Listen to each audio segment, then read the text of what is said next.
बिस्मिल्लाहिर्रहमानिर्रहीम। नाज़रीन अस्सलाम वालेकुम। मैं हूं आपका मेज़बान साबिर शाकिर वफाकी दारुल हुकूमत इस्लामाबाद से। कुछ ताज़ा तरीन इत्तलाआत 3-4 खबरें आपसे शेयर करेंगे।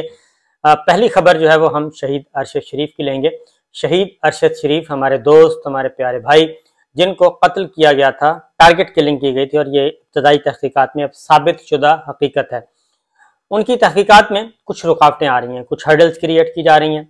ये हर्डल्स, ये रुकावटें कौन खड़ी कर रहा है, क्यों कर रहा है, और कुछ लोग जो हैं वो उस इन्वेस्टिगेशन का हिस्सा क्यों नहीं बन रहे, और जो इन्वेस्टिगेशन का हिस्सा बन रहे हैं और मुफीद मालूमात दे रहे हैं, उन्हीं की तरफ, उन्हीं को निशाना बनाने की कोशिश की जा रही है।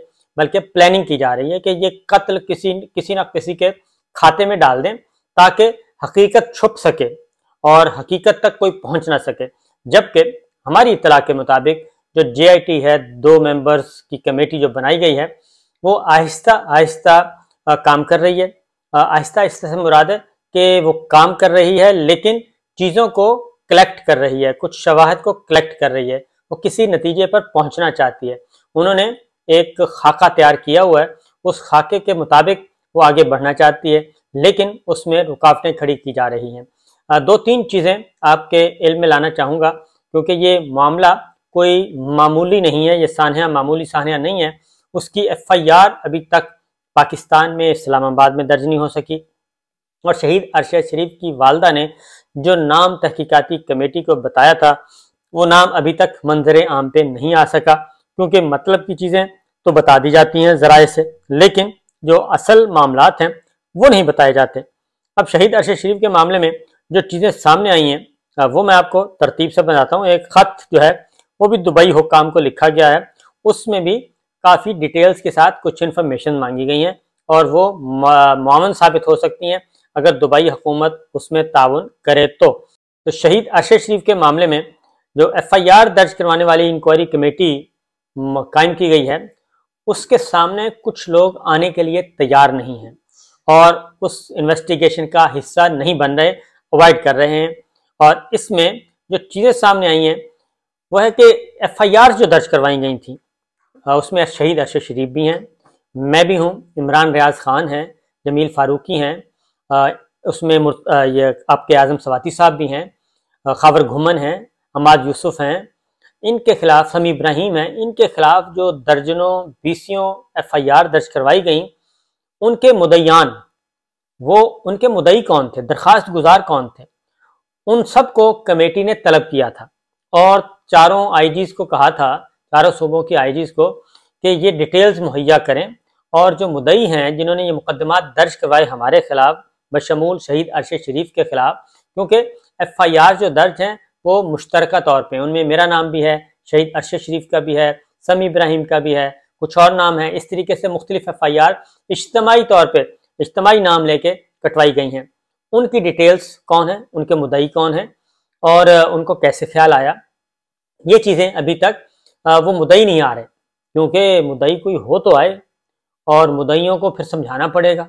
मुद्दई जब आएंगे तो वो बताएंगे कि उनको कहाँ बैठे बैठे ख्याल आया, वो किस रात कहाँ पे सो रहे थे, अचानक ख्याल आया कि शहीद अरशद शरीफ जो हैं वो भी मुल्क दुश्मन हो गए हैं, साबिर शाकिर भी हो गया है, समी इब्राहिम भी हो गया है, डॉक्टर मोईद भी हो गया है, जमील फारूकी हो गया है, आज़म सवाती हो गया है, डॉक्टर खावर घुमन हो गए हैं, हमाद यूसुफ हो गए हैं, सलमान इकबाल हो गए हैं, ये सब के सब मुल्क दुश्मन हो गए हैं। ये उनको ख्याल कैसे आया, उनको ख्याल ये किसने दिया और कैसे ख्वाब आया उनको, वो सारी बातें जब वो आएंगे तो बताएंगे। हम पहले दिन से ही कह रहे हैं कि जब ये सिर्फ इन लोगों को बुला लें जो मुद्दई हैं, जो चमन में है, जो दादू में है, जो ठट्ठा में है, जो हैदराबाद में है, जो मीरपुर में है, और जो कराची में है, जो मलीर में है, और दुनिया के, पाकिस्तान के तुल अर्ज़ में फैले हुए हैं, उन सबको बुला के पूछ लीजिए ये स्क्रिप्ट आपको किसने दिया था। और वहाँ से सिलसिला शुरू हुआ था।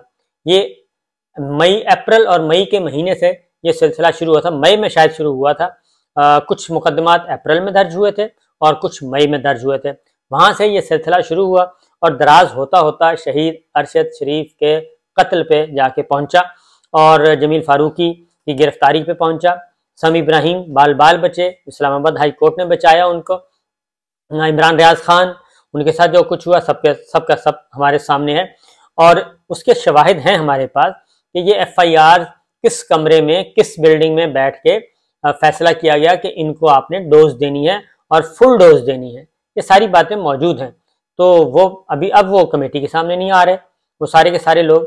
एक बात। दूसरी बात यह कि दुबई में ये तहकीकाती कमेटी गई तो दुबई में भी कुछ लोगों ने ताउन नहीं किया, और उसमें अब ये चीज़ें रिकॉर्ड पे आ चुकी हैं कि यूएई की गवर्नमेंट को भी ख़त लिख दिया गया है, यूएई की गवर्नमेंट को, और उसमें कुछ मालूमात मांगी गई हैं यूएई की गवर्नमेंट से, क्योंकि शहीद अरशद शरीफ को दुबई से कुछ लोग लेने गए थे और 3-4 लोग थे उसमें शामिल। उसमें शहीद अरशद शरीफ का नाम भी शामिल था, लेकिन दुबई हुक्काम ने शहीद अरशद शरीफ को उनके हवाले नहीं किया था और ना ही उनको ज़बरदस्ती डिपोर्ट करने का कहा था, बल्कि उनसे यूएई अथॉरिटीज़ के लोग मिले थे और उनको बाकायदा तौर पे चाय की प्याली पे सब कुछ बताया था कि ये इश्यूज़ हैं, आप यहाँ से चले जाएं। और उन्होंने ये भी कहा था कि आप किसी ऐसे मुल्क में ना जाइएगा जिसके पाकिस्तान से बहुत ही अच्छे ताल्लुकात हों। 2 मुल्कों का नाम भी लिया था उन्होंने कि इन 2 मुल्कों में ना जाइएगा, क्योंकि हमने तो आपको बता दिया है, तो वो बताते भी नहीं है, वो आपको उनके हवाले कर देंगे और हमारा ख्याल है कि आप वापस भी ना जाएं। ये भी यूएई हुक्काम ने, जो मेरे पास खबर है, यूएई हुक्काम ने अरशद शरीफ को यहाँ तक कहा था कि आप वापस भी ना जाइएगा। तो ये है चीज़। अब मेरी एक जगह पे बात हो रही थी, तो उन्होंने कहा कि यूएई हुक्काम को उस वक्त ये अंदाज़ा नहीं था कि ये इतना सीरियस इनको हैं, ख़तरात लाहक हैं। ये तो जब शहीद अरशद शरीफ का कत्ल हो गया और उसके बाद फिर जब ये खबर दुबई में पहुंची तो दुबई हुक्काम भी ज़रा काफ़ी उस वक्त परेशान थे कि ये मामला कहाँ से कहाँ पहुंच गया। बहरहाल अब उन्होंने यूएई की गवर्नमेंट को ख़त लिखा, जीआईटी की तरफ से लिखा गया, हुकूमत पाकिस्तान की तरफ से, और उसमें कहा गया है कि 10 अगस्त से ऑनवर्ड, 10 अगस्त से शहीद अरशद शरीफ के डिपोर्ट होने या दुबई छोड़ने के 2 दिन बाद तक का डाटा दिया जाए कि यूएई में कौन कौन आया पाकिस्तान से, वो लिस्ट प्रोवाइड की जाए। ये यूएई हुक्काम से मांगी गई है। दूसरी चीज़ जो मांगी गई है, सालिम अब्दुल्ला हैं, उन तक एक्सेस मांगी है, और फिर एक पुलिस ऑफिसर है, उन तक एक्सेस मांगी है, और फिर होटल की सीसीटीवी फुटेज मांगी है जिसमें शहीद अरशद शरीफ ठहरे हुए थे, और उनके मुलाकातियों की तफसीलात अगर मिल जाएं और जितने दिन वहाँ पे ठहरे उस दौरान सीसीटीवी फुटेज के ज़रिए कि शहीद अरशद शरीफ से वहाँ पे कौन कौन मिला, लॉबी में आके मिला या कमरे में जाके मिला, ये चीज़ें मांगी हैं। और फिर कुछ और मालूमात भी ली गई हैं। अब एक और कैरेक्टर का नाम आ रहा है, समथिंग सती, उनके बारे में भी वो हैं, तो वो कहते हैं कि वो हैं पाकिस्तान की गवर्नमेंट के मुलाजिम, लेकिन उनसे यूएई हुक्काम से कहा जा रहा है कि ये हमारे साथ कोऑपरेट नहीं कर रहे और यूएई में हैं। तो यहाँ तक मामला है। कुछ और भी उसमें डिटेल्स हैं जो कि मांगी जा रही हैं। तो ये तो है शहीद अरशद शरीफ का मामला, और मैं ये कहूँगा कि chief of army staff general Asim Munir साहब से हम ये कहेंगे, रिक्वेस्ट करेंगे कि वो भी अपने तौर पे एक इंडिपेंडेंट इंक्वायरी करवाएं, और क्योंकि ये मुमकिन नहीं है कि हमारे इंटेलिजेंस इदारे ऐसे होनहार अफसर मौजूद हैं और टैलेंटेड लोग मौजूद हैं जो कि खोज लगा सकते हैं। तो जनरल आसिम मुनीर साहब अगर इस सिलसिले में कोई आगे एक स्टेप आगे बढ़ें तो वो ये कर सकते हैं, क्योंकि शहीद अरशद शरीफ जो है वो सिर्फ पाकिस्तान का ही नहीं बल्कि फ़ौज पाकिस्तान का भी एक अहम तरीन कीमती असासा था अरशद शरीफ, और उनको इस हाल तक कैसे किसने पहुंचाया इसकी इंक्वायरी ज़रूरी है, तहकीकात ज़रूरी है, ताकि दूध का दूध पानी का पानी हो जाए। और ये जो एक कैंपेन सारी उम्र जो चलती रहेगी सोशल मीडिया पे, डिजिटल मीडिया पे और फॉरेन मीडिया पे, गैर मुल्की ज़राया ब्लॉग में जो चलती रहेगी है, और बिला वजह की कॉन्स्पिरेसी वो भी क्लियर हो जाएगी।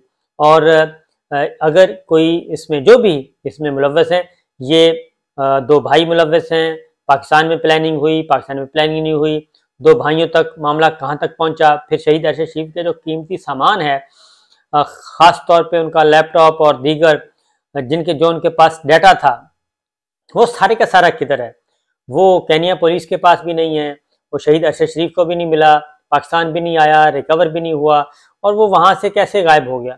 और वहाँ पे तो दो भाई थे, और तो कोई नहीं, खुर्रम और वक़ार, उनसे पूछना चाहिए कि वो सारी चीज़ें किधर गईं। फिर जो पाकिस्तान में पोस्टमार्टम रिपोर्ट्स पहुँची और वो जो उनके घर शहीद अरशद शरीफ के फैमिली को दी गई, वो फटे हुए लिफाफे क्यों थे? तो ये बहुत सारे सवालात अभी होना बाकी हैं। अगला सवाल, अगली खबर जो है जी, वो है जनरल बाजवा साहब। अब तो जनरल नहीं रहे, कमर जावेद बाजवा साहब, वो जा चुके हैं और गुमनामी की ज़िंदगी उन्होंने कहा था कि मुझे मिलेगी, और फिर गुमनामी की ज़िंदगी तो शायद उनको ना मिले, लेकिन ताहयात उनको बदनामी की ज़िंदगी ज़रूर मिलेगी, इसमें कोई शुबा नहीं होना चाहिए। जो कुछ वो पाकिस्तान के साथ और पाकिस्तान की फ़ौज के साथ करके गए। और एक और मैं कहूँगा, बल्कि जनाब आसिम मुनीर साहब से ही, कि ये जो रैलियाँ शैलियाँ निकालने का, प्रेस कॉन्फ्रेंसें करने का पाकिस्तान के अंदर और पाकिस्तान के बाहर, अफवाज पाकिस्तान के ख़िलाफ़ ये हो रहा है, अफवाज पाकिस्तान के ख़िलाफ़ ये हो रहा है, तो मैं कहूँगा कि जितनी भी पेड नॉन पेड ये सिलसिला उनके आने से पहले शुरू करवाया गया था, वो सिलसिला ख़त्म करवाएं। उसकी वजह यह है कि पाकिस्तान के अवाम और पाकिस्तान के लोग जो हैं, वो किसी भी शोबे से मुतालिक हों, वो कभी भी अफवाज पाकिस्तान के ख़िलाफ़ कोई नहीं गए। ये अफवाज पाकिस्तान के पीछे बाजवा साहब ने छुपने की कोशिश की, उस वर्दी को ढाल बनाया, और जो कि वर्दी बहुत ही एक मुक़द्दस वर्दी है, शहीदों की वर्दी है। और इसलिए ये अब जो चीज़ें की जा रही हैं, पेड प्रेस कॉन्फ्रेंस, पेड रैलियाँ, इसकी ज़रूरत नहीं है। और वो वैसे ही एम्बैरसमेंट होती है कि 20-20, 40-40, 50-50 लोग होते हैं, और उसके बाद उनके खर्चा कितना आ रहा है ये भी ज़रा चेक कर लेना चाहिए।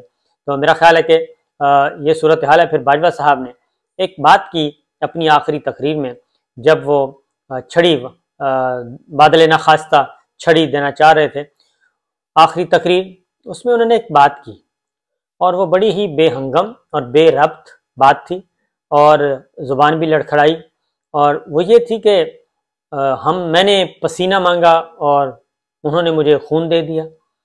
ये पसीना किसका मांगा था और खून कैसे मिला, ये बहुत ही कन्फ्यूजन वाली बात है। इसकी अगर वो वजाहत कर दें तो ज़्यादा बेहतर होगा कि ये मामला क्या है खून और पसीने का, क्योंकि सोशल मीडिया पे, डिजिटल मीडिया पे बहुत सारी बहसें चल रही हैं इस मामले पे। तो बेहतर है कि वो खुद इस बात की वजाहत कर दें, और हो सके तो एक ट्विटर अकाउंट भी बना लें, ताकि उनका भी जो नुक्ता नज़र है वो पहुँचता रहे। इजाज़त दीजिए, अल्लाह हाफ़िज़।